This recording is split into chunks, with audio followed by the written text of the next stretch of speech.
like pointers. And the well-known phrase of the finger pointing at the moon. So many of these arguments which we use, they are like that. They point towards something which you have to then grasp. You can't, it is not the way of reason in the sense that you can demonstrate it logically, step by step, like a mathematical proof. It cannot be done. It can be done only up to a certain extent. The last step is always, there's a jump. The jump is, however, not faith. The jump is, it can be done with the help of faith. The jump is an intuitive grasp of reality. Because faith is always of the form, I believe. This is not of the form, I believe. It is of the form, I know, or more than I know. I am that. I know by being that. Anyway, language sort of breaks down here. So whatever we say sounds either contradictory, or if it's very nicely put, it sounds very profound, but it's still not literal. Language cannot literally denote it. I given a talk, the paradox of language, in Vedanta and the paradox of language. What language cannot reveal, what thought cannot reveal, and yet you are forced to use language. You use language, there's no other way. These books are language. Upanishads are language. Ashtavakra is language. How will you use language to point out something that cannot be denoted by language, cannot directly be referred to by language? Anyway, that's the way of knowledge. Another paradigm is the way of meditation. There the idea is that it's not so much a question of not knowing, ignorance, and then it has to be overcome by knowledge. Rather, it's a question of the restlessness of the mind. If the mind is stilled, then the truth reveals itself, because it's already a self-shining truth. It is already revealing itself. So one of the things which hides this truth from us is the restlessness of the mind.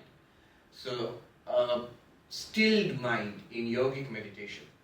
In Patanjali Yoga, Yoga Chitta Vritti Nirodha. Yoga is the stilling the movements of the mind. That also will reveal the truth to you. So various paths of meditation are there. They are very useful in revealing the truth. There is a third approach. One is through the intellect, one is through the stilling the mind, another one is through feeling, emotion, love, wanting. Here, the stress is not on ourselves. The effort, the reliance is on God. So, there is this power which creates, preserves, controls, and finally dissolves this universe, again to go through another cycle of preservation, as creation, preservation, the cyclical theory of creation, preservation, and destruction. The power behind this universe, the idea of God, in all theistic religions. Why I'm saying theistic? Because there are religions which are non-theistic. Buddhism is non-theistic. Jainism is non-theistic. Within Hinduism, Sankhya, non-theistic. But Hinduism has both flavors. There is a theistic part, there is also non-theistic type. In all theistic religions, there is the central character is God. And the definition of God is interestingly the same in all theistic religions. That which is the creator of this universe. In the Brahma Sutras we find, what is Brahman? That which creates, preserves and destroys the universe. Janmadhyasya yataha. That from which the universe proceeds, in which it exists, into which it is finally dissolved. That is God. And this God is omnipresent, omniscient, omnipotent, all-powerful, all-good, all-loving. And God listens to our prayers, is constantly available. If you ask at this point, how do we know? We know because we are told this by very reliable sources. By the scriptures, or the sources of our spiritual traditions, and by enlightened beings like Sri Ramakrishna and others who testify to it, that God exists. God can be experienced, God can be seen. And further, the goal of life is to see God. The goal of life is to realize God. That's what we are all doing. Sri Aurobindo put it this way. He says, life itself is yoga. Whatever we are doing in life is actually yoga, unknowingly. When you know it, when you know that consciously God realization is your goal and you deliberately do spiritual practices, meditation, prayer, or Vedantic inquiry, whatever it is, Then you say, I am a yogi, I am practicing the way of yoga of knowledge or yoga of bhakti or yoga of meditation. But if somebody is not interested at all, somebody is straightforward. I am here to have a good time and earn a lot of money and go for vacation to Switzerland. And that's all I want.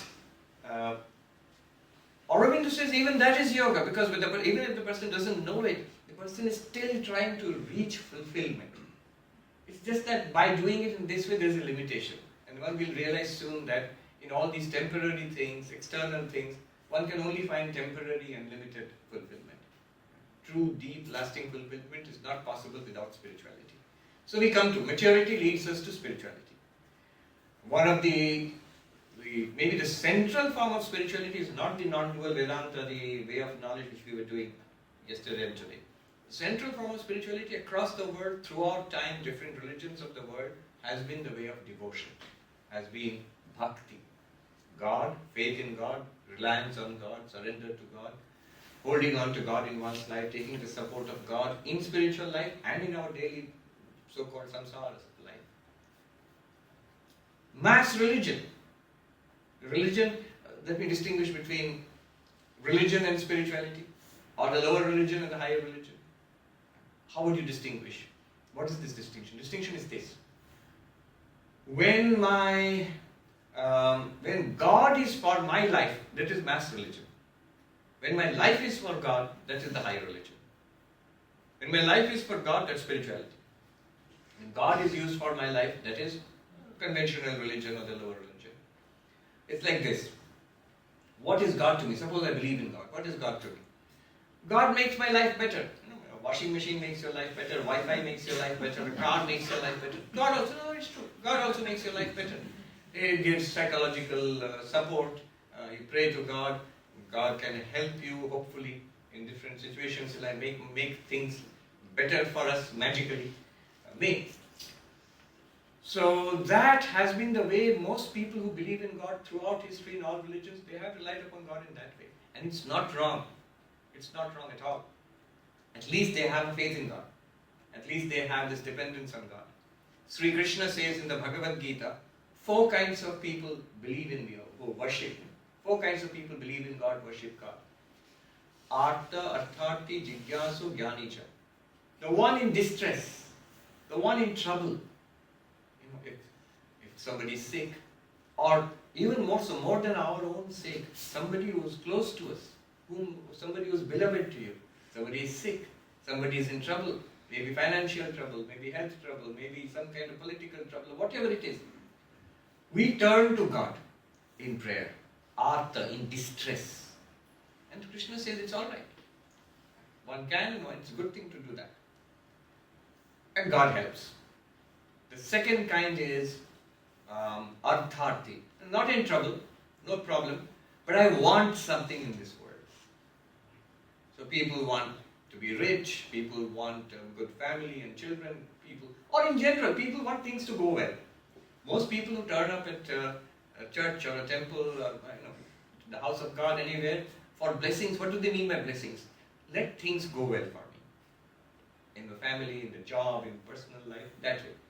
So this is the second kind of devotee, those who want things in this world. Not in trouble, but want something in the world. The third kind is the spiritual seeker. We all fall under that third kind. We may want the first two, but that's not our primary concern. Our concern here is we are here for the third one. The third one is the inquirer, the seeker. So Narendranath Datta, Vivekananda, as a young student, he went around in Calcutta asking religious leaders and teachers this question. Sir, have you seen God? Sir, have you seen God? And finally, of course, he found a convincing answer from Sri Ramakrishna and accepted Sri Ramakrishna as his guru. So that's the third kind of person who seeks God, who believes in God, the seeker, the spiritual seeker. Here it is called Jigyasu. Jigyasu literally means a person with a question, the one who wants to know, wants to realize. And the final kind of person who loves God, has faith in God, prays to God, is Jnani, the enlightened one. The enlightened one also. And Krishna there makes a comment in the next verse.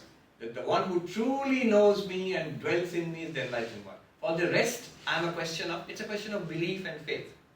So these four kinds believe in me. Notice, it is only in the third kind where you ask, does God exist? Can I see God? Then your general religion, mass religion, conventional religion becomes spirituality. So this is the definition of spirituality. Because the word spirituality is vague, especially here in the West, here in America. It means so many different things. Even when Vivekananda visited, at that time one thing fashionable in high society, in all parts of society in New York, was spiritualism, where you summon ghosts. My father or mother or somebody, especially if it's a rich uncle who left me the property, I don't know where he left it, so I want to summon him and ask him. So, and that was called spiritualism.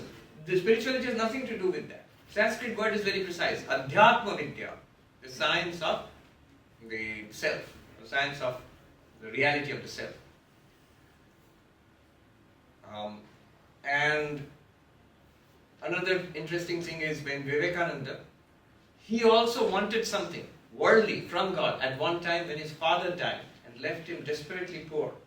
And he had to care for his widowed mother and his younger brothers and children and sisters who were children, basically. And he had no job, no source of earning money. He didn't know what to do. Desperately he tried. He couldn't get employment. In desperation, he goes to Sri Ramakrishna and says, can you ask them? Says everything is under the realm of the mother. Everything here in the world is in Bengali you say Maya Relaka, Shakti Relaka, the realm of power, the realm of the divine power. So he asks Sri Ramakrishna, can you ask Mother Kali to make things a little easier for me? I need money, I need food for my mother and my little brothers and sisters, a job. Sri Ramakrishna says, I don't ask for such things. You go and ask. You ask. Today is a good day, it's a holiday, Divine Mother's Day. You go and ask. And he says, look, she listens to you. He was a little hesitant about all this, Vivekananda. So he said, she listens to you, you go and ask for me. And Sri Ramakrishna said, she will listen to you. I'm telling you, go and ask. You want to ask for money, go and ask for money. So this is now Vivekananda falls in that first two categories. You are in trouble, you want to go to God. So someone like Vivekananda also, he couldn't help it because his mother is suffering, his little brothers and sisters are suffering. He goes and then he comes back in an ecstatic mood and Sri Ramakrishna said, what happened? Did you ask? And he says, yes, I saw. And he's stunned. He said, it's a living presence. I saw the mother like a living presence there. And then, when I was so overwhelmed, I asked for devotion and for knowledge and for renunciation. May I have jnana, bhakti. May I have devotion and faith in you. May I have renounced. May I give up all worldly desires. And Sri Ramakrishna said, that's all right, but did you ask for money? And he said, I forgot. Oh, how foolish. Go again. There's still time. So he goes back. And the second time he comes back, it's still the same thing. I asked for devotion and knowledge. And third time, the same thing happens, and then Vivekananda says, I know it's your play, you're playing with me. Sri Ramakrishna finally said, all right, and he was very pleased with Vivekananda. He said, all right. In Bengali, he said, Mota bhat kapoder abhav hobe na. Your family, they will not lack for plain food and clothes. He didn't bless them, they will become multi-millionaires or something. They will be all right. They'll be all right, just barely all right. That much he said. But this shows, crucially, that Narendranath Datta, Vivekananda, what was he interested in God for? For God realization, for enlightenment.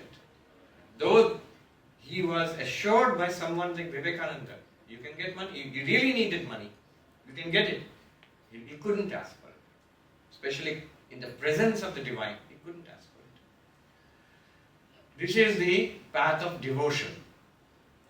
And we are here, so I'm making this distinction. Because the path of devotion is common, and anybody who turns up in temples or churches or mosques basically belongs to the path of devotion. But we must make a distinction carefully here. Just because somebody goes to a temple, does a puja, listens to a bhajan, a devotional song, does not make that person a bhakta. Only when you love God for the sake of God. I do love God for the sake of God. Also, these other things. Alright, but those other things should not be primary. Suppose God doesn't provide those other things. Would you still love God? And those who will say, no, then I won't.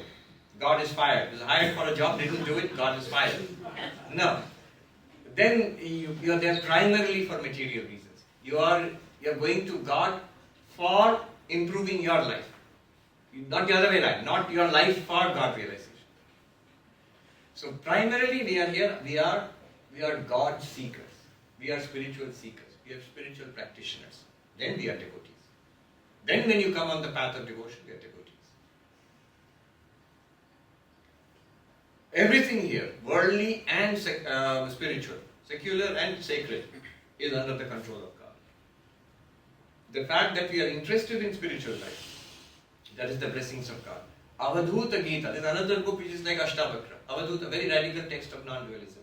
But the first verse says, Ishvara anugraha deva punsam advaita vasana.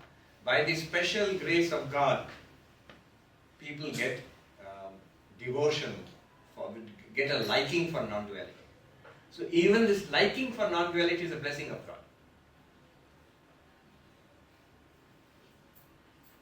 I became a monk in an ashram called Ramakrishna Mission Vidyapith, Deoghar. This is an ancient pilgrim town of Shiva. It's called Baidyanath Dham in the eastern part of India. Now it's a state called Jharkhand. It used to be in Bihar. Very ancient. Shiva temple is there. And if you go there, every year millions of people visit. Especially during the, just before the rainy season, Shravan. Millions of people from all over India, now from all over the world, they visit. And one thing they do there is, they go there with their wishes. What they want from Shiva, from God. And the peculiar way they do it is this. They will tie a ribbon, colored ribbon, from the top of the Shiva temple to the top of the temple of the Divine Mother. Shiva and Shakti. So you are praying to Shiva for fulfillment of your desire, but no desire is fulfilled without the will of the Divine Mother, of Shakti. So Shiva has to be connected to Shakti. Of course, you can't tie there, you can't go up there. There is a priestly family which climbs up on the side of the tall temple. No safety equipment, it would not be allowed in Switzerland. With a chain, just climbs up on top and goes and ties the colored streamer for you. Ties it on top of one temple, climbs down, climbs up the other temple from the outside wall and ties it there.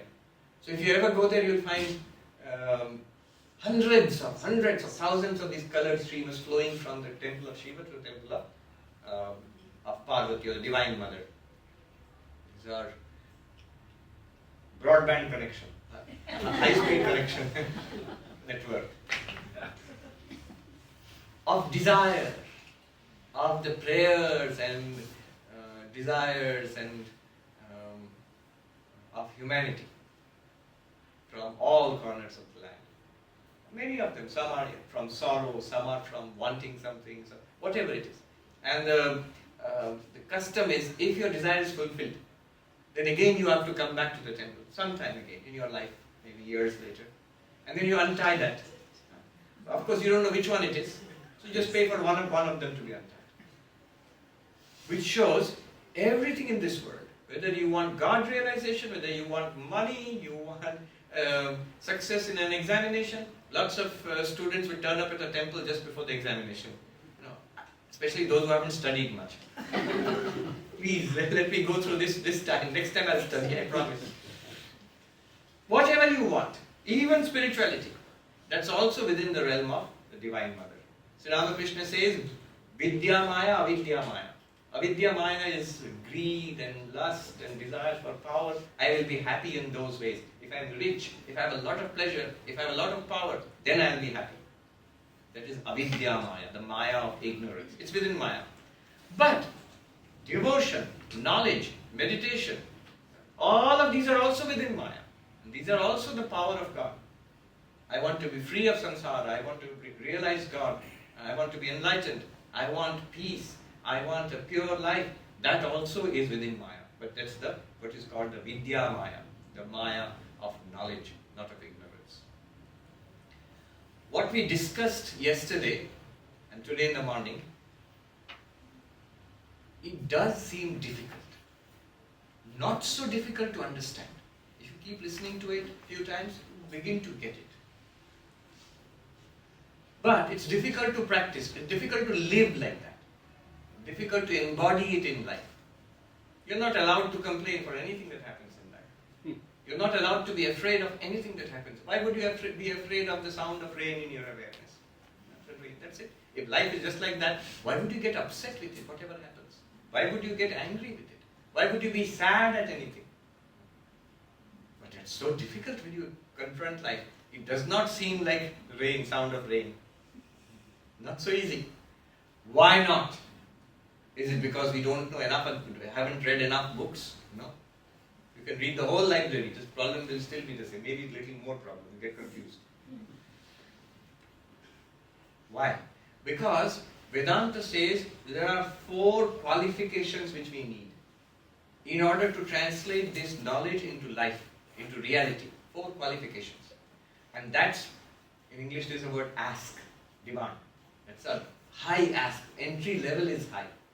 What are the 4 qualifications? What is called viveka. Viveka means the discernment. Our earlier Swamis used to translate as discrimination. Discrimination between the unreal and the real, eternal and non-eternal. But discrimination is a bad word now. So, discernment, the ability to separate. There is an ultimate reality, existence, consciousness, bliss, Brahman, I am that. That's real, that's valuable, and that's what's important. The rest of it is not. It's number 1, this clarity in the mind. Sri Ramakrishna used to put it this way, Bhagavani Vastu Ashava Vastu. God is the only reality and everything else is not real. Or if you put it this way, if you can't, it's too much to swallow, then you can say, God is the only thing worthwhile. The rest of it is not worthwhile. Then the second ask, the second demand, the second qualification is Vairagya. Another difficult one, dispassion. Detachment. It's of the form, I do not want. I have separated these 2 in my mind, eternal and the non-eternal, God and the rest of it, Brahman and the world. The rest of it, the world, the non-eternal, I do not want it. Again, very difficult. You say, I do not want it. Yes, but the small voice at the back of the mind will say, I also want it a little bit. Then it becomes a problem. But then we become torn apart. I don't want it and I do want it also. Then we're pulled apart. This is a problem with everybody. Otherwise we would all become enlightened very fast. It's a problem of desire, vasana, desire. The third is a group. A little bit of cheating here. In the third one, 6 have been packed in. So it's called disciplines. They are called 6 treasures, 6-fold treasures. Shama. Shama means quietness of the mind. A quiet, controlled mind. Dhamma, control of the senses. Otherwise, senses are running riot. Eyes, very nice, interested. I'm looking at the picture of divinity, meditating. Then also something, I want to see something else, see that, see this. Tongue wants to taste that, eat that little bit, eat that little bit. I want to visit this and this places. And the leg wants to go there, walk there. So all the senses are running riot. Each one has its own object and wants that. So control of the senses, Dhamma, second. Third one is Titiksha. Titiksha literally means toughness, of spiritual forbearance.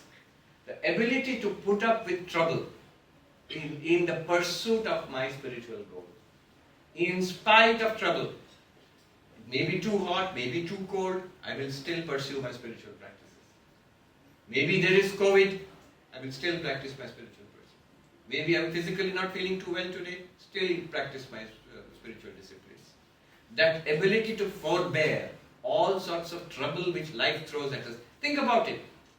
You have all built up careers. You have all lived lives, built up, many of you have raised families. How much trouble you have taken to complete an education, to build a career, to raise a family. You have taken so much trouble.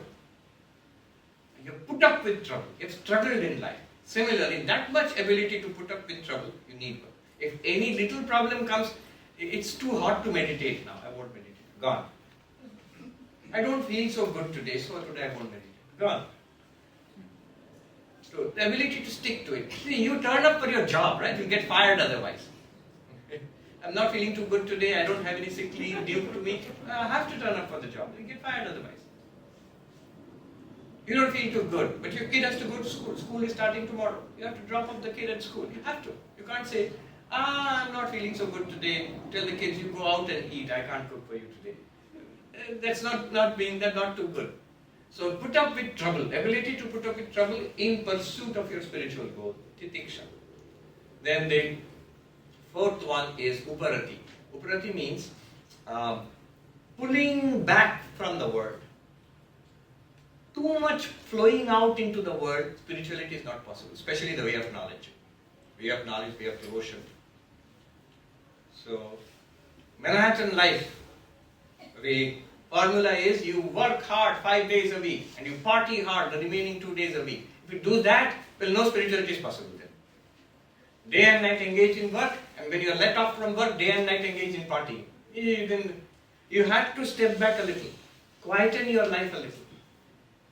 So uparati means reversing this continuous engagement with the world, pulling back. That's uparati means pulling back.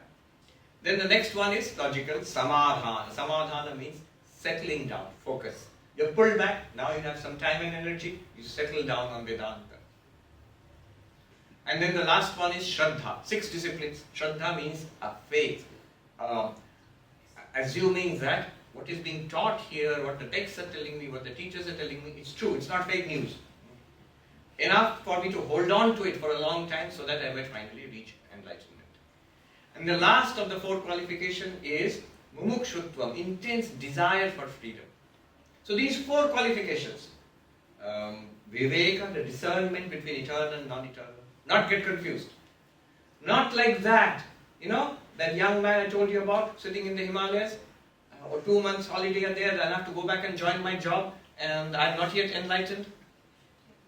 You are not giving up anything at all for enlightenment. You have made it like a to-do list. 10 things, I must visit this place, eat that food, and also become enlightened. Tick off one after another, and then go back to my job. No. Viveka and then vairagya, dispassion for everything else, except God realization. Then third one, 6-fold disciplines, 6-fold treasures. Fourth one is the intense desire for freedom. Sri Ramakrishna was once asked, what is the one condition for God realization? He said, vyakulata, this earnestness, this intense desire for God, in whichever path you are. And that's our problem, You say that, I wish I had that intense desire for God. But you can't generate an intense desire. Do you see the difference between these two? If someone tells you to eat, you can eat. But if someone says, be hungry, how? Either I am hungry or I am not. Tell me to eat, I can eat. Similarly, tell me to repeat a mantra, I can sit still, I can close my eyes, I can try to concentrate, I can pray. You teach me how I can do it. But if you say, intensely love God, how? Unless I feel it actually. So, the path of bhakti is the path of love of God, of depending on God and loving God. What is the advantage? What we talked about now, the 4-fold qualifications? If we have them, the path of knowledge becomes easy and enlightenment will follow in a matter of due course. If we do not have these 4, discernment is not clear, dispassion is not there, mind and senses are not disciplined, I'm too much engaged with the world, and I have really no intense desire for freedom. If those are not fulfilled, in that case, enlightenment will not follow. Somebody said, if you have those to a high level, we all have it to some level, but we have it to a high level, in that case, when you learn these things, when you come to an Ashtavakra class, an Upanishad class, you will get enlightenment. If we do not have those 4-fold preparations, enough of it, when you come to class, listen to all this, at the end of it, you will say, I'll listen to a nice lecture, I learned a nice philosophy, it's clever, that's it. My life didn't change, I didn't get the benefit which was promised. Ananda, dukkha nivritti, going beyond sorrow, attainment of bliss, I didn't get on any of that. So that's what will happen. Whereas, in contrast, this path we are talking about today, now in this afternoon session, bhakti, the path of love and devotion, you just start. Nobody is going to ask you. Path of bhakti, show me visa, passport, entry. No, you are welcome. You start. Whoever you are, wherever you are, if you start with, even, I have some faith in God, some love of God, that's enough. You start. So wherever we are, whoever we are, we can make a beginning in Bhakti. My point here, all this was, this is why it is more popular. One reason is it is easier. Easier in the sense, the conditions are not so hard. One can actually start doing it, start living it also, right away, straight away. The second one is, it's also sweeter. The path of knowledge seems rather intellectual and dry and forbidding. Not for all, but some people may think so. This is the path of love of God. So it's a sweeter path. Third reason is why it is more popular, easier. Here we are depending on a great power. The path of karma yoga, the path of meditation, the path of knowledge, they are more or less your private, like it's on your own effort you are doing it. But here you are not doing it on your own effort. You are relying on the supreme power, on the power which runs the universe. As one sadhu put it, "Bahut badi sahara hai Mahatma ji," a very great support. You take hold of a great support in life. And it's true. It's true. That's why this path is. Another reason why this path is beautiful is, this is the path. If you ask God, which is your favorite path? I want to reach you. Which is your favorite path? Path of service, of meditation, of knowledge. Do I listen to lots of YouTube talks? Would you like that, God? Or love and devotion and surrender and prayer? So God prefers the path of bhakti. God loves and God wants us to love God in return. So this is also the preferred path from God's perspective. And these are all, of course, you might say this is propaganda from the Bhakti school. Yes, it is. But is it true? It's true also. Alright. Now, I'm going to read from a book. I'm not going to give a lecture on Bhakti, I'm going to read from a book. This book is called Sri Ramakrishna Upadesh, the teachings of Sri Ramakrishna, compiled by his disciple Swami Brahmananda. Swami Brahmananda was sort of complementary to Swami Vivekananda. Swami Vivekananda was the sun, Swami Brahmananda was the moon. Swami Vivekananda was fiery, lectures and spreading Vedanta and a missionary spirit. Brahmananda was quiet and retiring. He hardly ever gave any lectures. Hardly. Just record of one or two. And those also would be quite a few simple words. He never wrote any books except this one. But Vivekananda had the greatest admiration for Brahmananda. He would say there is a dynamo of spirituality. Vivekananda made Brahmananda the president of the Ramakrishna order. Vivekananda started the whole thing in Belur. And that was by the wish of Sri Ramakrishna. Sri Ramakrishna had said that Brahmananda, he has the ability to run a kingdom. That's why in our order, Brahmananda, Swami Brahmananda is called Raja Maharaj. Raja means king. Swami Vivekananda is called Swamiji, the Swami. Brahmananda is called the king because he was the first president. Very quiet, very sweet, man of few words and little dry humor also. For example, once he was called to a public meeting in Madras, in Chennai in those days. And the Swami there, Swami Ramakrishna Anandaji, another disciple of Sri Ramakrishna. Swami Brahmananda said to him, "Look, I can't give talks." He said, "You don't have to give a talk. Just you be there, stay there." And so he came and sat on the stage. And somebody announced, Swami Brahmananda will give the presidential address. He's the president of the whole Ramakrishna Mission and the president of this particular meeting. So we will give the presidential address. Now he couldn't do anything. So he got up and, this is the humor, he said, presidential address, right? Swami Brahmananda, and this is the address in Belur Math and Calcutta, and this is the pin code. So it's the president's address.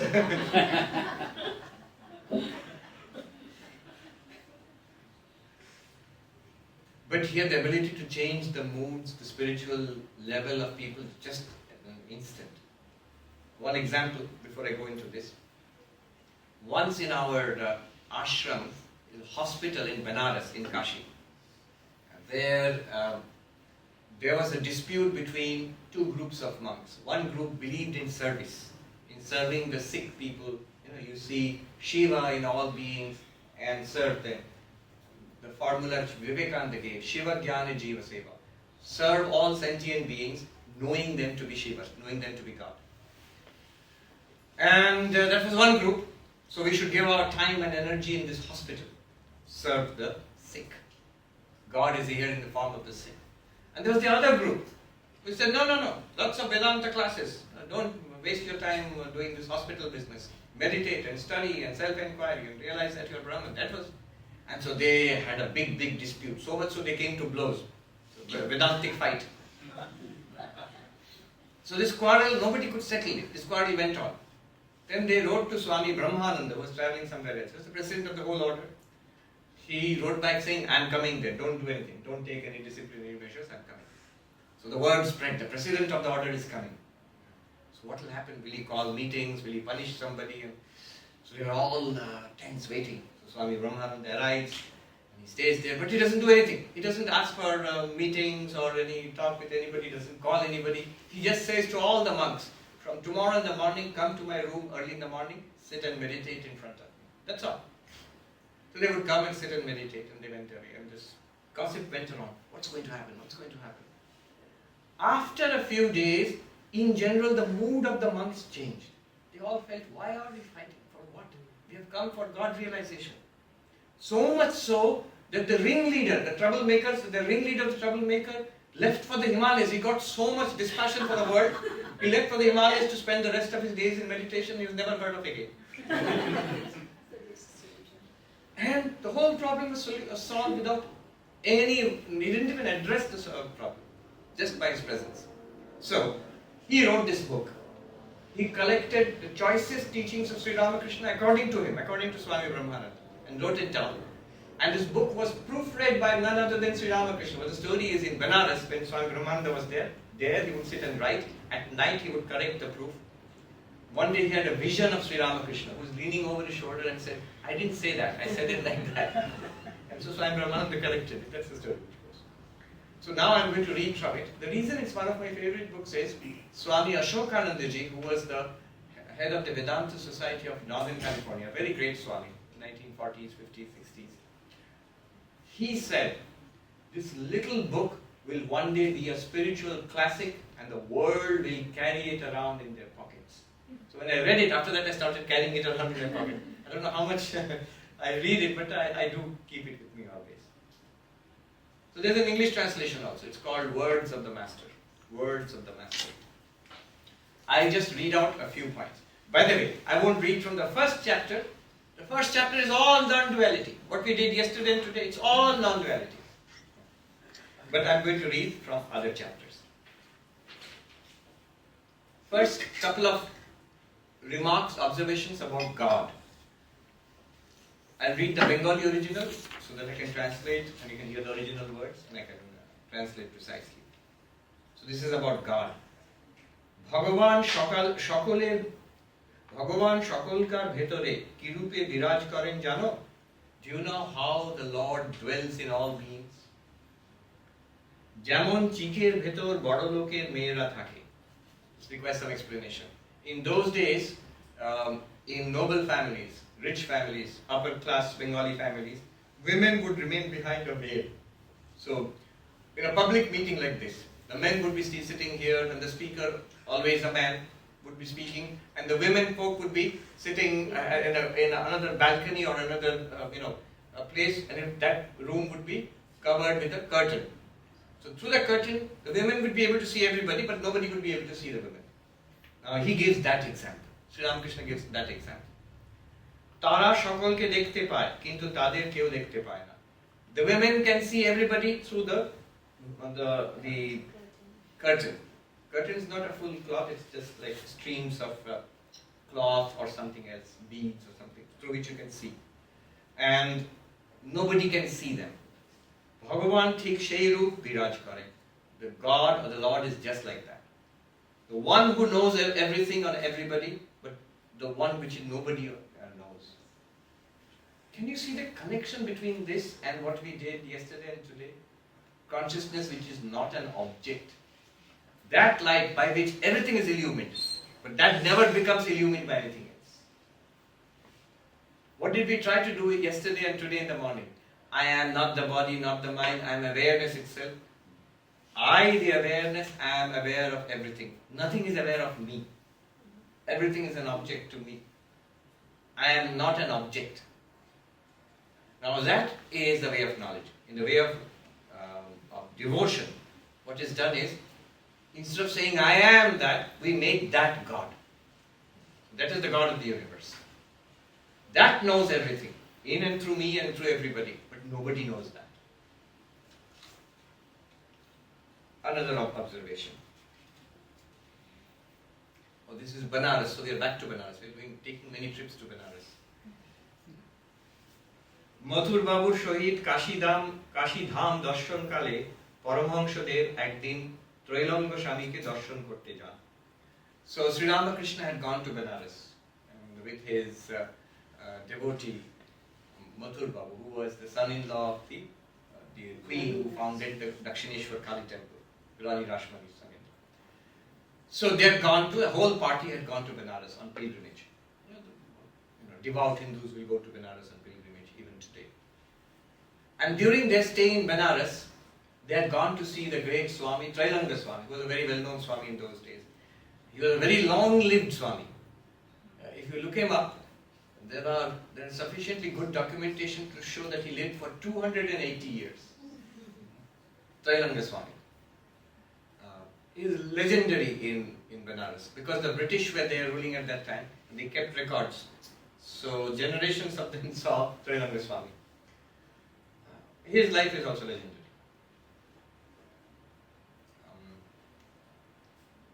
One little aside here. A couple of years back, I was contacted from Hollywood, movie industry. Do you want to be in the same movie with William Shatner? I said yes, because as Indians, when we grew up as little kids in India, there was this American TV serial, Star Trek. And William Shatner was Captain Kirk. So every little Indian boy saw Captain Kirk in the Starship Enterprise. So they were asking, he's still alive and he's still acting. He's one of the senior most actors in Hollywood. He's 90 plus years old. So they asked me, do you want to be in a film with him? I said, yeah, sure. So there's a documentary which is called, it's something called History Channel. And in History Channel there's a documentary, The Unexplained. In the season 2 of that, one episode was on the mysteries of, how are yogis so long-lived? The long lives of the yogis, mysteries of the yogis. That was the thing. And they wanted to interview me for that. By the way, ultimately I never got to meet William Shatner. I was interviewed by somebody else and they put all the interviews together. He's what is called the host of the whole thing. So they asked me. I gave the example of Trailanga Swami because I thought there's no use giving the example of Vivekananda. He lived for less than 40 years, so that they will not be interested. So the example I gave was Trailanga Swami, who lived for 280 years, and there is definitely some kind of records of that. And I talked a little bit about that. Then I talked about Vedanta, that we actually do not die with the death of the body. The subtle body lives on. Every religion says that. And that we are not even the subtle body, we are the witness consciousness, which is anyway immortal. You don't have to live in the physical body. Ultimately, more than 1 hour interview. Ultimately, when it was broadcast, they cut out everything except the Trailanga Swami, 280 years. We are not interested in your Vedanta, pure consciousness, Atman. They want to live in the body. This body I want to live in. Your Atman, Brahman, consciousness. So Trailanga Swami, Sri Ramakrishna went to meet him. And if you see the room where Trailanga Swami stayed, it's still there. You can go and visit it. There is a painting of that. Sri Ramakrishna meeting Trailanga Swami. So at the time when Trailanga Swami met Sri Ramakrishna, Trailanga Swami had already become what is called Mauni. That means become silent. He would not speak. He would bless, but he would not speak anymore. This is an old Bengali movie about Trailanga Swami, in black and white. So the funny part is where Trailanga Swami tells his close devotees, so that's my last talk. I will not give any more talks. So what will we do? Why not? He says, I've given talks for over 100 years now. I'm going to keep quiet. So I think the next 100 years or somebody kept quiet. Whatever it is. So Sri Ramakrishna met him, and this is the story which Brahmananda will tell. Sri Ramakrishna asked him, is God 2 or 1? And so in the painting you see Sri Ramakrishna is asking like this, and Trailanga Swami is showing like this. There's only one reality. Let me just read it out. ঠাকুর স্বামীজিকে জিজ্ঞাসা করেন, Sri Ramakrishna asked Trailanga Swami, ঈশ্বর তো এক, তবে লোকে বহু বলে কেন? God is one, but then why do people conceive of or speak of it differently? Notice, this is a much more sensible question. The way we have heard the story, Sri Ramakrishna asks, is it two or one? Why would Sri Ramakrishna ask something like that? Trailanga Swami মৌন অবলম্বী ছিলেন। Trailanga Swami was silent in those days.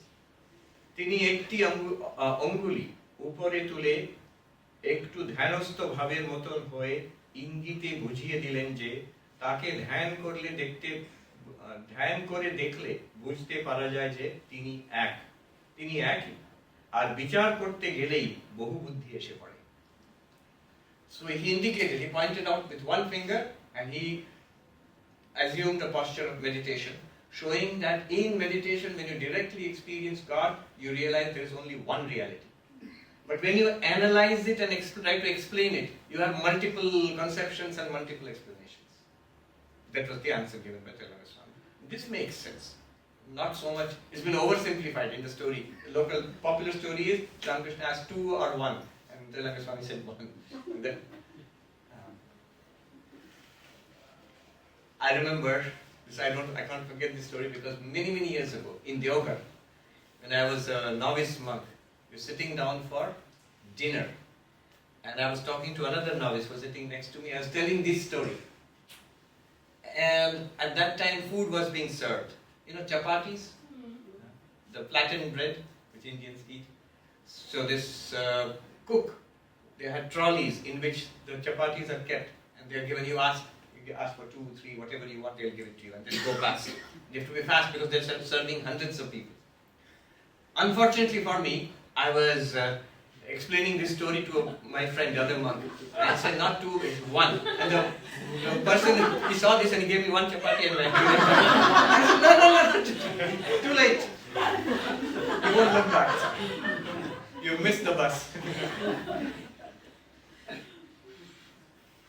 Then Sri Ramakrishna says, যিনি হয়েছেন সাকার তিনি নিরাকার, ভক্তের কাছে তিনি সাকার রূপে আবির্ভূত হয়ে দর্শন দেন। The one which is with form is also the formless one. The one who is the God of the devotees is also the Brahman of the Jnanis, the people on the way of knowledge. The Lord assumes a particular name and form for devotees, those who love God in a particular way, in some religion, in a particular way. God will appear to them or express, it will come to them in that way, in which they are worshipped. যেমন মহাসমুদ্র কেবল অনন্ত জলরাশি, Like the great ocean, endless water, কুল কিনারা কিছুই নেই, with a boundless water, without any shore, shoreless water, কেবল কোথাও কোথাও বেশি ঠান্ডায় জমে গিয়ে বরফ হয়ে দেখা যায়। This is, he says, but once in a while you will see like frozen water which comes as icebergs. This is an example which normally an Indian and Hindu would not give. This shows the influence of the British who had already come there. So the northern seas of icebergs. So he says in some places you will see like mountainous ice formations. It's the same water. It's the same water which has been frozen into this ice. Now it has a form, and each form is different, and yet it is the same water. সেই রূপ ভক্তের ভক্তিহীনে সাকার রূপ দর্শন হয়। Due to the devotion, the love of the devotee, I love God as Krishna. I love God as Rama. Or like Sri Ramakrishna, I love God as the Divine Mother Kali. So it's like the intense cold in that part of the ocean, that the love of the devotee and the response from the Divine as grace is appearing in that form, as you have worshipped, in the form in which you love God. Hanuman, the devotee of Sri Rama, he says, Srinathe Janaki Nathe Abheda Paramatmani Tathapi Mama Sarvasva Sri Rama Kamalalochana. Srinath, Lakshmi, the consort of Vishnu. So Vishnu, or Narayana, who lives in heaven, God, and Sri Rama, the avatar, the incarnation of God, they are one and the same. The same pure consciousness, existence consciousness bliss. I know this. And yet for me, everything is the lotus-eyed Rama. So the first line is knowledge. I know it is one limitless consciousness. But the second line is love. It's the loyalty to one particular form. But my love goes to God in that form of Rama. Now, is that superstition? Is that wrong? No. The divine will appear to you in that form.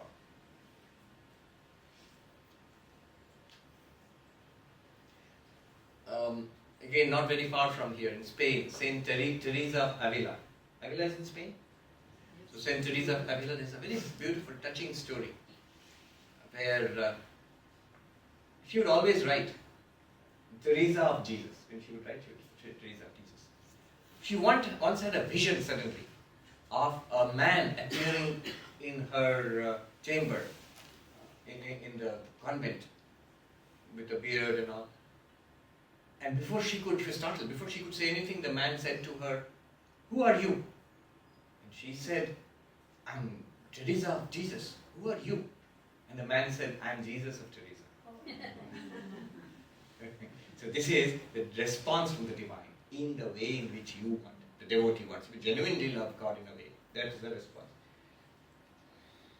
What is the connection with the path of knowledge? Again, Sri Ramakrishna says, আবার সূর্য উঠলে যেমন বরফ গলে যায় ও পূর্বের ন্যায় যেমন জল তেমনি হয়ে থাকে, তেমনি জ্ঞান সূর্য উদিত হলে সেই সাকার রূপ বরফ গলে গলে জল হয়ে যায় ও সব নিরাকার হয়। As the sun rises and in the heat of the sun the ice melts back into same water. He was predicting global warming. Similarly, if you view it from the eye of knowledge, then you realize this, that form is also the same formless pure consciousness. Beautiful example. Now some practical hints for, some instructions for practice, for our spiritual practice. I'll just read out a few. This book is worth studying. It's every instruction. It's in the form of 1, 2, 3, 4 like that.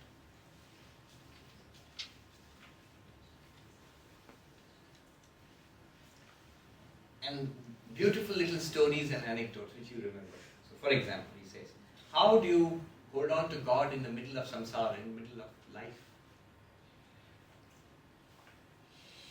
লুকোচুরি খেলায় যেমন বুড়ি ছুলে চোর হয় না, সেই রকম ভগবানের পাদপদ্ম ছুলে আর সংসারে বদ্ধ হয় না. Here he is referring to a game played by little children. So the grandmother plays with the little children, and the children are all blindfolded. And there's a circle in which you have to run around and try to catch the granny. If you touch grandmother, you are safe. If you cannot find grandmother, you can't touch. At the end of the game, you are the thief. So the children will run around trying to touch granny, and once you touch granny, you are safe. Now God is like that. We are running around trying to catch hold of. Once you catch hold of God, you are not bound in samsara anymore. You are set free from samsara. That's the example. যে বুড়ি ছুঁয়েছে তাকে আর চোর করবার জো নাই. The one who has touched the granny, that one does not become the thief.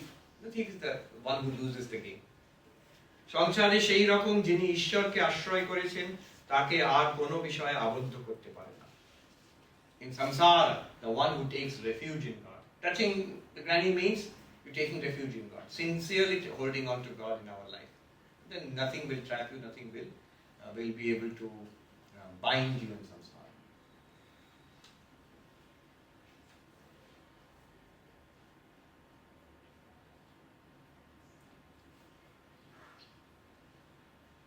Ramprasad বলেছিলেন এ সংসার ধোকার টাটি. Ramprasad, who is a devotee of Kali and whose poems are very beloved of Bengalis, and their songs which Bengalis sing. Sri Ramakrishna used to sing those songs to the Mother Kali. He said in one of his songs, he says, this world is a place of deceit. Deceit means it traps us. It's a trap. You're trapped in samsara. But Sri Ramakrishna responds to that. কিন্তু হরি পাদপদ্মে ভক্তি লাভ করতে পারলে এই সংসারই আবার হয় মজার কুটি. আমি খাই দাই আর মজা লুটি. জনক রাজা মহাতেজা তার কিসের ছিল ত্রুটি সে এদিক ওদিক দুদিক রেখে খেয়েছিল দুধের বাটি. Now this is a little poem, what he says is, yes, this place is a place of deceit, of sorrow, of suffering, of being trapped. However, if you have devotion to God, if you hold on to God, this becomes the same samsara becomes a festival of mirth, a festival of joy, pointing to the fact, I mentioned this yesterday also, all is suffering, and you have to practice spiritual disciplines, become enlightened, to go beyond suffering. But you notice the ones who have gone beyond suffering, the Buddha, or Vivekananda, or Ramakrishna, or Sharada, or Ramana Maharshi, or others, all great saints, enlightened ones, where did they live? They lived here. Therefore, it's not the samsara by itself which is the problem. It's our ignorance which is the problem. It is our grasping, desiring mind which is the problem. It's our identification with this limited personality which is the problem. Once you are enlightened, in this very world also you can live peacefully. Buddha lived in this world and he claimed to be free. The Jivan Mukta, the enlightened while living, they live in this world. They live in this body. Sri Ramakrishna lives in the body dying of terminal cancer and says, I am in great place. So it's possible in this world also itself. He says, Majar Kuti, the house, a mansion of mirth. And then he gives the example, Janak Raja. So it's a good connection to Ashtavakra which we read in the morning. Ashtavakra is a dialogue between the teacher Ashtavakra and his student Janaka, the emperor Janaka, who is also enlightened. So here the poem says, the emperor Janaka, the king Janaka was great. Edik odik dudik reke kheyechilo dudher bati. I won't even try to translate that, but the basic point of it is, he kept both. He kept his empire. He had a family, an empire, and all affairs of the world to deal with. And he was an enlightened knower of Brahman, enlightened and free. And he kept both.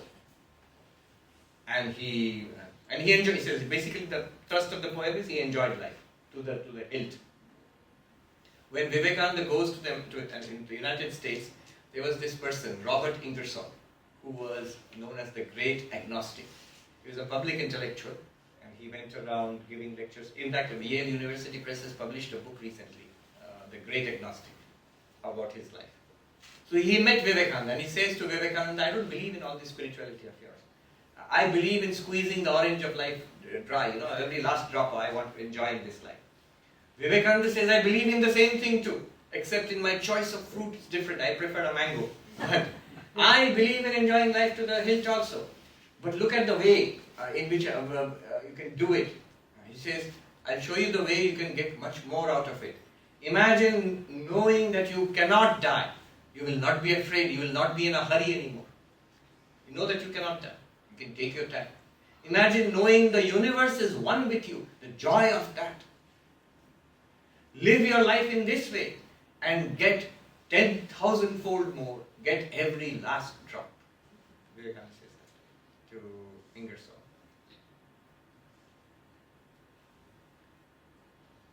I must tell you two stories of Janaka. I've told this a number of times, but they're nice stories. One is, of course, the story of is this true or is that true? This I heard in the Himalayas. A monk told me once. And this became quite famous because I told it in a talk, and that talk became, as they say nowadays, viral. Before the word, at that time they didn't use the word viral anyway. The story goes like this, and this is not related to the path of devotion, it's related to the path of knowledge. The emperor Janaka, he goes to sleep one night and he's suddenly rudely awakened by the sentry who says, Your Highness, get up, we have been attacked, the enemy has attacked us. And the emperor jumps out of bed and says, give me my armor and my bow and arrow and my sword, call the generals, call out the cavalry and the infantry. He goes out to battle with the enemy, the invader, and unfortunately he loses the battle. And he's captured by the invading king and dragged before the invader, who says, I have, now your kingdom is mine. And you are of royal blood, I will not execute you, but you are exiled from this kingdom. Before sunset, leave this kingdom, it's mine now. Poor Janaka is stumbling through the streets of his erstwhile capital. He is wounded, he is hungry, thirsty. Nobody wants to help him because they are now afraid, because if they help him, the new king might punish them. So finally, somehow he manages to cross the border of his kingdom, leading me to think it couldn't have been that big an empire. And goes into the next kingdom, where he sees poor people are being fed, like a soup kitchen, So he stands. In India, of course, it's a khichdi it's being given.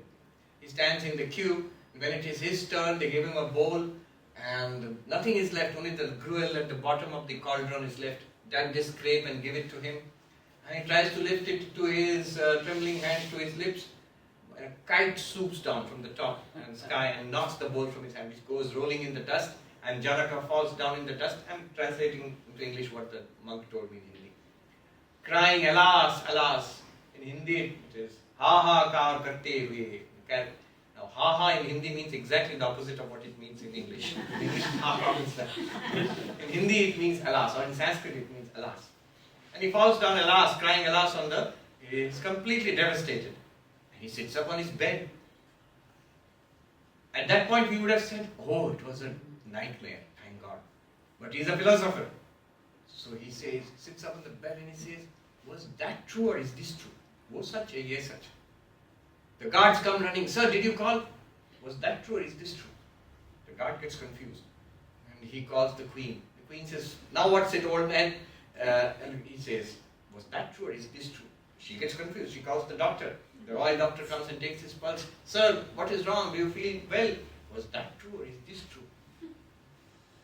And the news spreads around the kingdom. And then court, the king sits there. King Janaka sits there. But no business is being done. Whatever people come, sign this order or whatever it is, he says, was that true or is this true? People are puzzled. What's he saying? He's just asking the same question. I need to know if this is true. Now the great sage Ashtavakra, he is passing through the market and he hears. In those days, no social media, but news has spread, gossip. King has gone crazy. He's just saying, was that true or is this true? Ashtavakra says, I must visit my friend and my disciple and see what's up. So he goes to the court and he says, oh Janaka, how are you today? And Janaka says, was that true or is this true? Now Ashtavakra knows what has happened. He knows what's in the mind of Janaka. So he says, O king, when you were rolling in the dust and crying out, alas, alas, was all this there? Was your power and wealth and forces and generals and all this glory, was it there at that time? He says, no. And now when you're sitting surrounded by your queen and your generals and officers and this glorious court, is that defeat and humiliation and despair, is that here? He says, no. Then, O king, neither that is true nor this is true. Then the king says, wait a minute, is nothing true? And Ashtavakra says, are you here now? He says, yes, I am here. And in the moment of despair, when you are rolling there in the ground and crying, alas, alas, that was not true. But were you there? Did you experience it? He said, I did. Then, O king, neither this is true nor that is true, but you are the truth. Na ye sach, na wo sach, tum hi sach. So this is the story of Janaka. This is the way of the waking, dreaming, deep sleep. Analyzing that and realizing that I am the witness consciousness. Okay, this is one story. The second story I want to tell you this, I don't think I've told earlier. It's a very touching story, and it's oral, transmitted among the monks and the scholars. Just to prove a point. This has nothing to do, by the way, with non-duality or with devotion also. This has just to do with karma. Now one day, somebody asked Janaka, King Janaka, how is it that you're so lucky? Look, Janaka, in the history, in our Hindu, Ramayana and all, Janaka is the father of Sita and the father-in-law of Rama.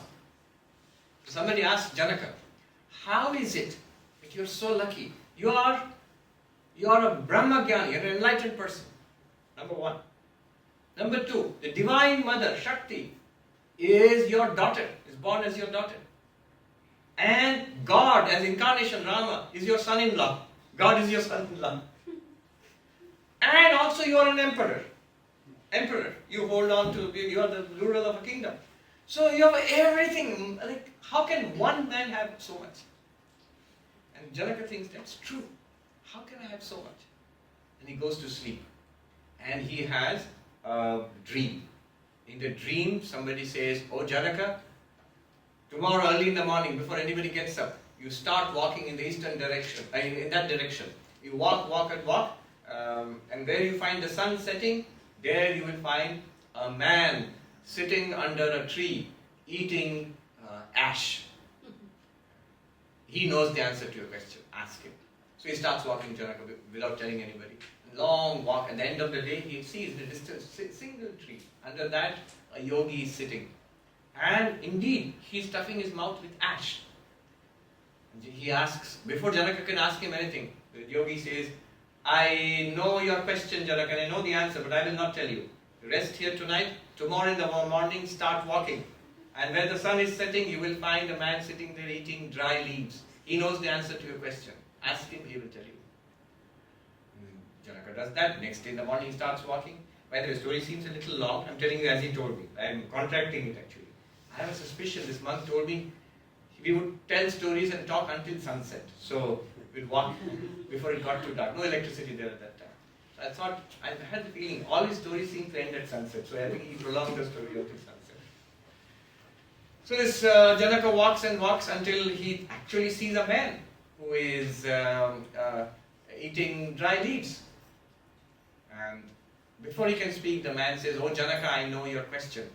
And but I will not answer it. You rest here tonight. Tomorrow you start walking. You will walk until you reach a village.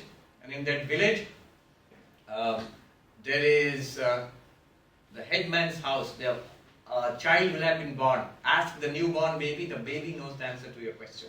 He will answer you. So next morning again, Janaka starts walking and walking and reaches a little village at the very end of his empire. The sun is setting. He enters the village. They're delighted. They've never seen the king or the emperor earlier. They welcome him. And he asks, is there a newborn baby in the village? And the headman says, yes, how did you know? There's a baby in our house. We are blessed. Why don't you come and bless the baby? We'll miss the royal visit. So the Janaka says, can you leave me alone with the baby? I have to speak with the baby. And so he goes, and the baby says to him, Janaka, I know your question and I will give you the answer. You don't have to walk it. I'll give you the answer.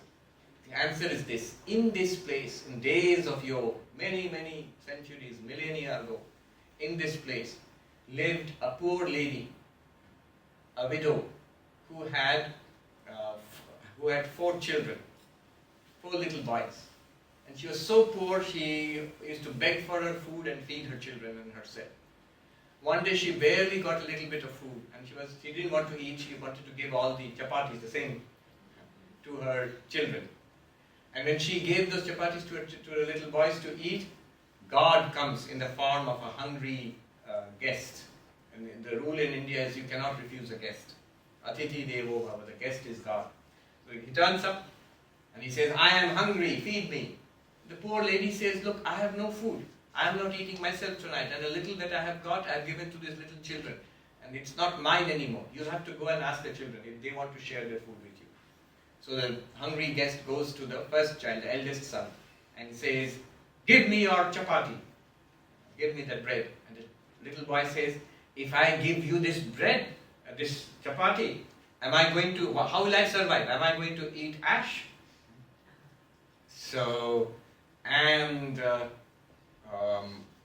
the baby said to Janaka, and indeed, that boy who refused to share the food is the yogi who's there. You met him a couple of days ago. He lives his life by eating ash today. Then the next boy he goes to says, give me your food. And the little boy said, if I give you my food, what will I eat? Will I eat dry leaves? The little baby said to Janaka, and indeed, O king, that child was reborn as that yogi who you found, that he eats only dry leaves today. And the third little child, even the guest went to, give me your food. The little kid said, if I give you my food, I'll die of hunger. And he refused. And indeed, the baby said to Janaka, indeed, O king, that little boy was I I am born, every day I am born and I die. Today I am born in this headman's house, tonight I will die. And I will go and be born elsewhere. I keep getting born and keep dying because I refuse the guest food. And then the guest goes to the last little boy, the little kid. Even before he can ask, the kid gives him his bread. Take. And then what happened? So that kid, that night, he perished of hunger. He died of hunger. And he went to heaven, lived thousands of years in heaven, and he has been reborn. He is an emperor. He has realized God. He is Brahmagyani. The Divine Mother is born as his daughter, and God is his son-in-law. He got that little child. So, a beautiful story. And then the sun set and the story ended. So, the point of the story, of course, it's just a story to emphasize the importance of karma, of what we do. And our sacrifices, enlightenment and everything good in life, from worldly prosperity to the highest, becoming enlightened and jivan mukta, everything can be generated by great good karma. A lot of good karma if you generate, these things become easier in life. Now, couple of more points. Very practical instructions how to meditate on God. সংসারের মধ্যে বাস করে যিনি সাধনা করতে পারেন তিনি ঠিক বীর সাধক. The heroic spiritual seeker, practitioner, is the one who can stay in the middle of samsara. You're raising a family, you're holding a job, taking care of yourself. You're not a hermit in a mountain. That's easy. This is more difficult. This person is the heroic spiritual seeker. বীর পুরুষ যেমন মাথায় বোঝা নিয়ে আবার অন্যদিকেও তাকাতে পারে, বীর সাধক তেমনি এই সংসারের বোঝা ঘাড়ে করে ভগবানের পানে চেয়ে থাকে. Very beautiful example. As a strong person who can carry a big load on his head, imagine a laborer carrying a load on his head. At the same time, he can afford to glance around also. He's strong enough to do that. Similarly, the devotee, the real devotee of God, is the one who can have with all the burdens of life, the struggle of life, can still gaze at God. Then the instructions. Hindustani মেয়েরা মাথায় করে 4-5টি জল ভরা কলসি নিয়ে যায়. So the example is giving, I will not read out the whole thing, I will explain. When he went on a pilgrimage to the north of India, Benares and elsewhere, he saw in the villages, the women would go out to the village well to collect water. So they would fill the pitchers with water. And then they would put big pitcher on the head, smaller one on top of that, even smaller one on top of that, like that. And then the women would move in a group. They would exchange the gossip of the village. And they would talk to each other. But their first priority, their attention would be that the pitchers should not fall and break. And they become such experts, they can keep those pitchers steady, full of water, go back home. On the way, they can gossip. They can talk about the word. So what's the point here? Point here, Sri Ramakrishna says here, is ধর্মপথের পথিকদেরও সকল অবস্থার ভেতরে এই রকম দৃষ্টি রাখতে হবে, মন যেন তার পথ থেকে পড়ে না যায়. So for the rest of us, the instruction is be like those women. We will do everything in the world, but the first priority is just like they were very careful not to let the pots fall down and break. So keeping the mind on God.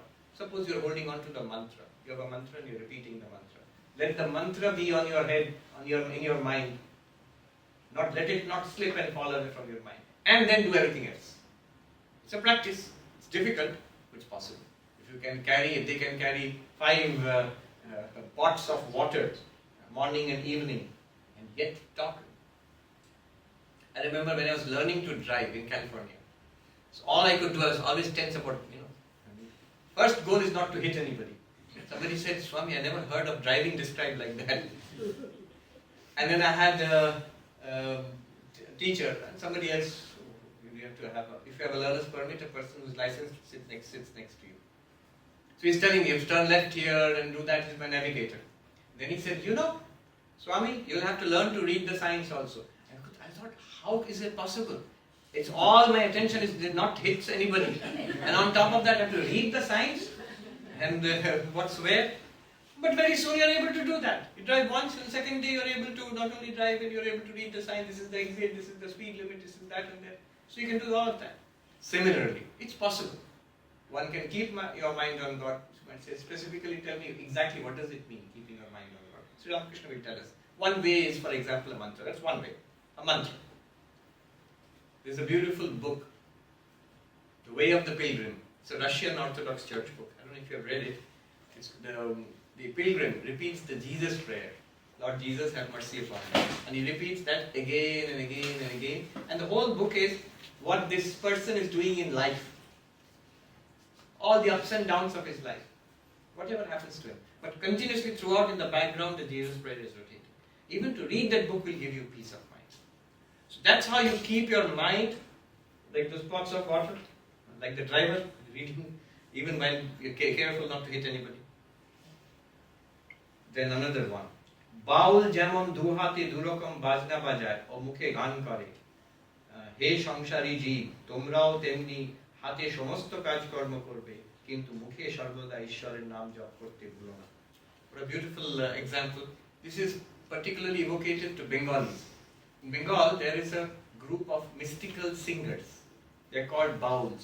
They wander around the land and they sing these mystical hymns about God. The language there is elliptical. It's poetic. It is all about God. And sometimes they have two stringed instruments. Sometimes they have one. Sometimes they have two. So he says, just as the bowls, look at them, how they sing and play the two instruments and dance and sing the name of God on their lips. Similarly, oh you all in samsara who want to realize God, with your hands do all the work in samsara, but on your lips keep always the name of God or the mantra of God, whatever you are practicing. That's how you do it. The bowl example. Then he gives another example. I will not read out, let me just give you the examples and stop there. 3 examples. One is the little boy who's playing, who holds on to a post just like this. You know, little children love to hold that, go round and round. They feel delighted and they laugh out aloud in delight. But they're very careful not to let go, because they'll know they'll fall down and get hurt. Similarly, he says, hold on to God. Going round and round is doing whatever you're doing in samsara. But be careful to hold on to God. That's one example. Second example is the balance. In a village shop, when you go and order something in those days, no automatic checkout. So you put it, there's a balance. And you put your selection on that, and the shopkeeper will put weights on the other side and balance it and then charge you for that. So he says, the balance. The mind is like this. On one side is God, on the other side is the world. If your mind is weighted down, it comes down on the side of God and it rises up from the side of the world. If you're thinking too many worldly thoughts, the balance goes down on the side of the world and it rises away, up from the side of God. Very good example. Just look, what is the balance of my mind? Too much on the world or too much on this side? The idea is not to balance it. The idea is to keep it down on the side of God. So if you find too much, I'm immersed in worldliness, immediately put weights there. Japa, repeat the mantra, listen to a devotional song, sit quietly, withdraw, and be centered in God. Put your mind down on that side. So this is a beautiful example, the balance. The goal is to not to balance this side, on the side of God. The last example is, he gives the example of the determined farmer. A farmer who works very hard from the morning to bring the channel of water into his field. And his wife comes and says, come home, at least grab some lunch and go back and work in the field. And he says, absolutely not. He drives her away. He says, I'll finish this work and then only I will go. And so he works hard till the end of the day and the water flows into the field and he can relax seeing the rice cultivation. You have to paddy, you have to fill it with water. So he sees the water flowing into the field and he knows his crop is safe. Now he can go and take a bath and eat to his heart's content and rest. Similarly, one must have that kind of determination in one's spiritual practices. One thing that Sri Ramakrishna and all the other disciples and all the saints, you will notice, they were not fickle. In every spiritual tradition, you will notice, those were saints, they had this grit of catching hold of one thing and finishing it. This is important in spiritual life. Why? You cannot jump across a ditch in small jumps. You'll fall into the ditch. you have to take a big jump. It's all internal, don't jump. It's internal. So I want God realization. I had enough of worldliness. I'll take care of my worldly affairs. But all of that will now be my spiritual practice. My actions will now, karma will become karma yoga. All my desires I'll convert into bhakti. 100 desires, convert it into one almighty love of God. 100 distractions of the mind, convert it into focus on God. And, of course, self-knowledge. That is the way of knowledge. Instead of being too concerned with the world, attend to oneself, one's real self. Om Shanti Shanti Shanti Hari Om Tat Sat Shri Ramakrishna